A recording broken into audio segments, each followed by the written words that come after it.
Good evening. A Queenstown shop owners won a precedent-setting court case which could eventually cost the government millions of dollars in lost revenue. 2 years ago, Dick Alderton took on the valuation department over what he alleged was an unjust land valuation. He heard today he won his case. Michael Lynch reports.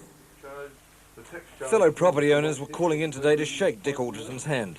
He's upset a tough new tax that's causing heartache in a town where business hasn't been exactly brisk.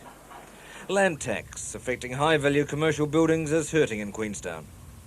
3 years ago, Dick Alderton paid $650,000 for these 3 shops.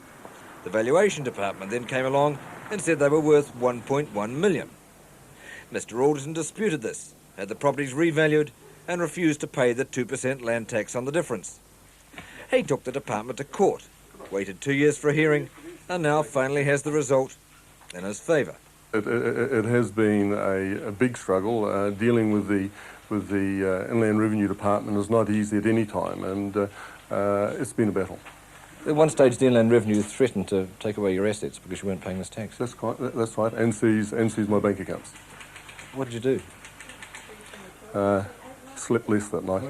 The effects of Dick Alderton's decision will be felt for a long time in Queenstown. Not only are others talking of trying to escape land tax, but lower valuations had carve a hole in local authority revenue. Labour's Dunedin mayoral candidate at the last elections, Steve Alexander, has resigned from the party. He's annoyed the Labour Local Government Committee has chosen to contest only some of the seats on the proposed Otago Regional Council and doesn't want him as a candidate. Mr Alexander praises the job being done by the Labour government, but says the local decision has left him no alternative but to resign.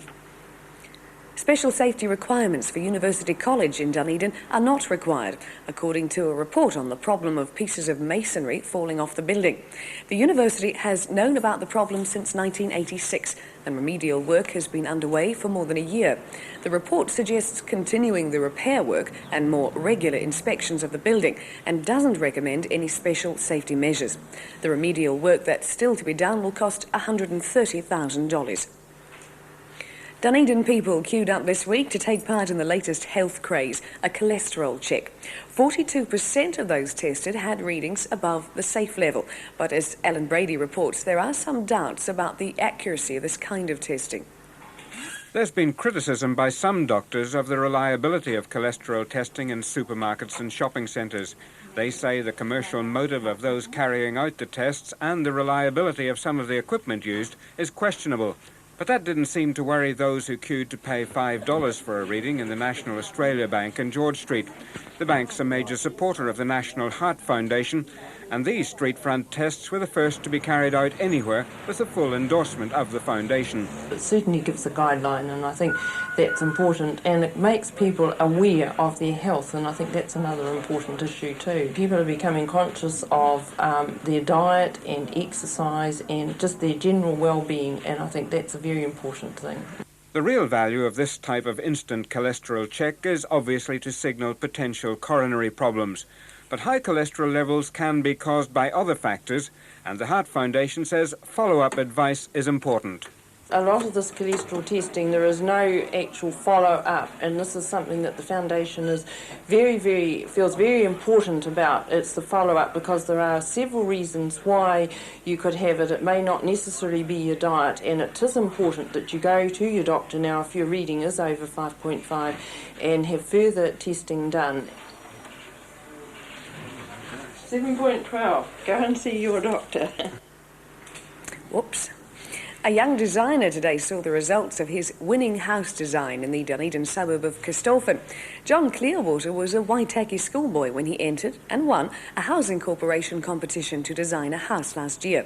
Today he saw the house standing and being lived in by its first tenants. Kim Herring reports.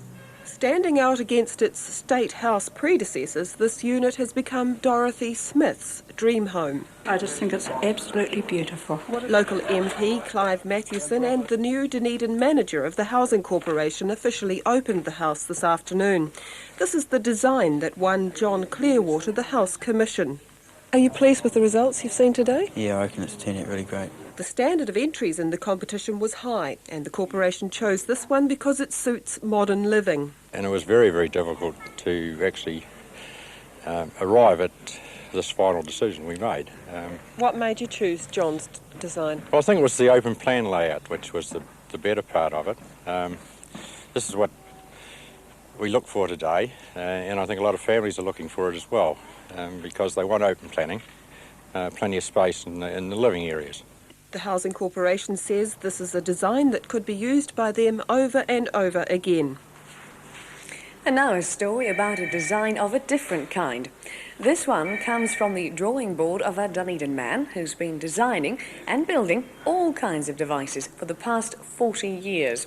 Sally Pears went along to investigate his latest invention. Tucked away in Dunedin's Tomahawk Road is a goldmine of new ideas. This is where inventor Wllie Samson lives, works and, of course, invents. Wllie's been inventing for over 40 years. It was back in 1945 that Wllie invented the concrete block maker, and not long after that, the tile machine. But it's his latest invention that he's excited about, and we're not the only ones who are in on it. Last week, Electricorp's marketing division visited Tomahawk Road to have a first-hand look. I think it has some potential, definitely, and if it was made into a package, it's possibly a commodity somebody would be interested in. So what is it? Well, it's a number of things. A spa bath, a washing machine, a baby's bath, a massager, a clothes dryer and a hairdryer. How does it work? Simple.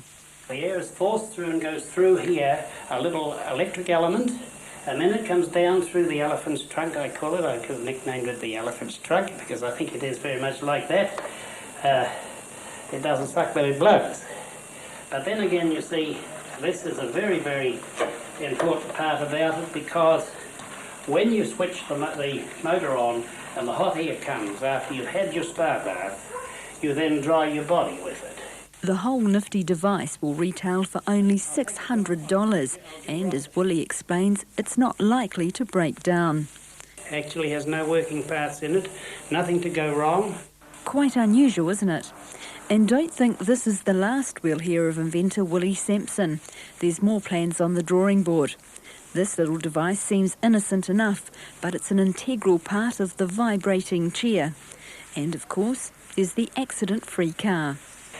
It's a complete new car with the motor right down near the ground.